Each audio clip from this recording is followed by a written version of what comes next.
The fighting in Normandy came to a close with the Battle of the Falaise Pocket, where German Army Group B was successfully surrounded and destroyed by Allied forces in a pocket close to Falaise. Despite being a significant Allied victory, the battle was not as comprehensive as it should have been. It took 8 days longer than necessary to close the pocket. Estimates differ on how many Germans escaped through a gap after the Allies bungled the encirclement. So why was the Falaise Gap not sealed sooner, and who was to blame?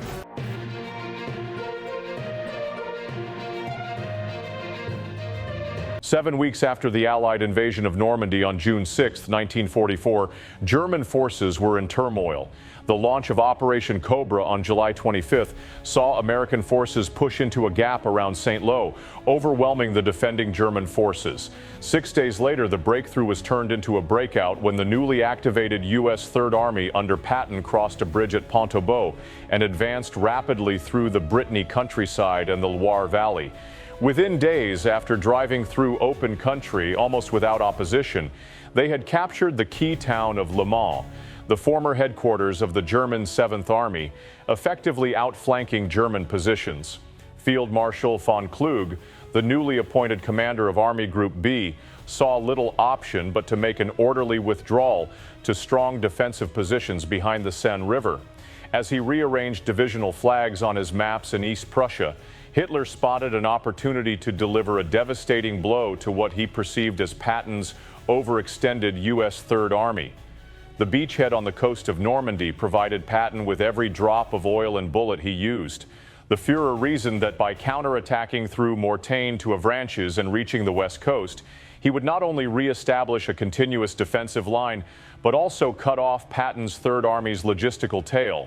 The Wehrmacht could then crush the stranded, immobile forces to its south at will. Hitler ordered the attack to begin as soon as possible, using 8 of the 9 panzer divisions that were in Normandy at the time.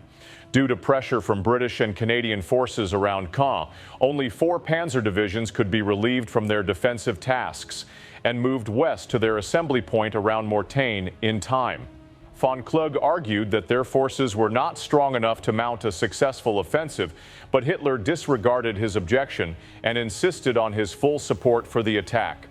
The problem was that what looked like a powerful force on Hitler's map back in East Prussia bore little resemblance to realities on the ground.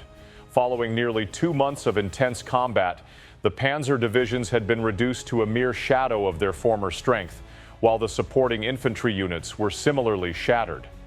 Almost 300 tanks began what the Allies would refer to as the Mortagne counterattack at midnight on August 7th. There would be no preliminary artillery bombardment to alert American forces of the impending attack. The plan was to strike the U.S. 30th Infantry Division around Mortagne and then cut through American defenses to reach the coast. Although Allied decoders at Ultra had intercepted and deciphered the operational plans for the attack, the information arrived at U.S. First Army headquarters too late to alert the troops on the front lines. SS Panzer Grenadiers captured Mortagne but were unable to penetrate far beyond the town. The 2nd Panzer Division performed much better in their dawn attack further north, breaking through the American lines and reaching within 2 miles of Avranches before being stopped by the 35th Infantry Division and a part of the 3rd Armored Division. Although there was no further prospect of any success, German High Command continued the attack for 6 days, drawing more reserves into the assault despite progressing no further than they had on the first day. With the German failure to capture Avranches, Hitler had left his entire left flank vulnerable to attack and encirclement from the south. General Omar Bradley, commander of the U.S. 12th Army Group, recognized this as an opportunity to capture an estimated 21 German divisions.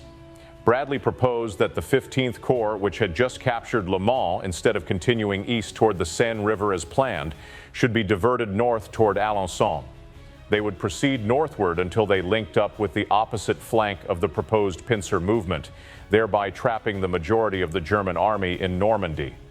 Bradley, in Eisenhower's presence, called Montgomery to get his approval for the plan, which he accepted.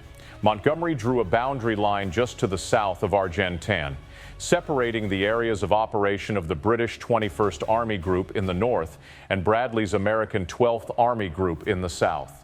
Therefore, when the 15th Corps initiated the pincer movement from the north on August 10th, they had twice as much ground to cover as the 2nd Canadian Corps, which was approaching from the opposite direction. The 15th Corps' advance on Alençon was opposed by elements of the 708th Infantry and 9th Panzer, but both divisions were depleted and stretched too thin to effectively cover their frontal sector. It took the 15th Corps just 2 days to get to the Army Group boundary line that had been drawn up by Montgomery. General Hyslop, 15th Corps commander, informed Patton that there was no sign of the Canadians and asked for further instructions. Patton instructed him to continue the advance through Argentan onto Falaise in the morning, but to proceed with extreme caution due to intelligence that a powerful enemy force was due to arrive in his sector.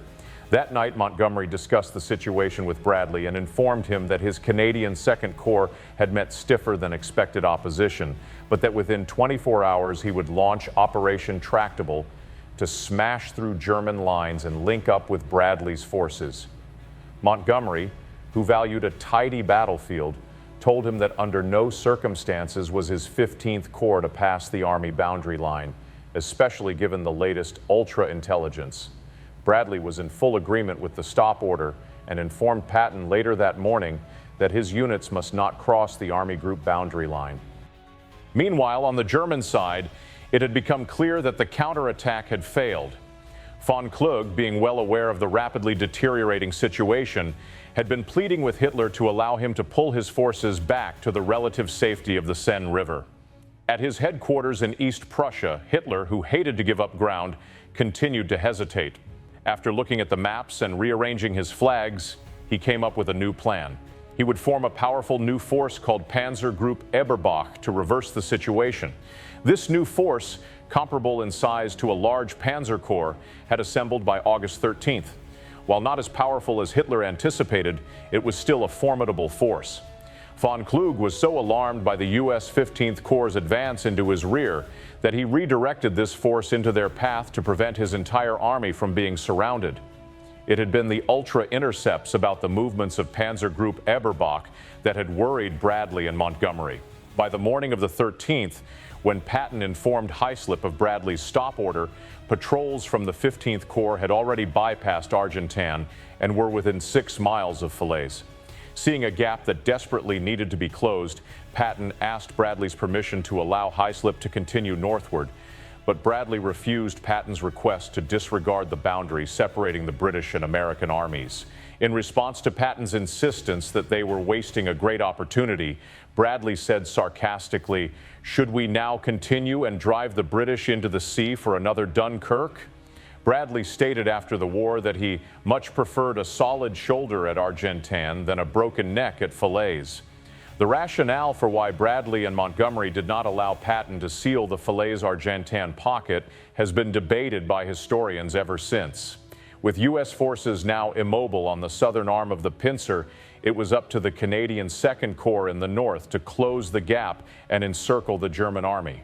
On 14th August, Montgomery launched Operation Tractable, which had the objective of breaking through German lines and advancing through Falaise to link up with the U.S. Third Army.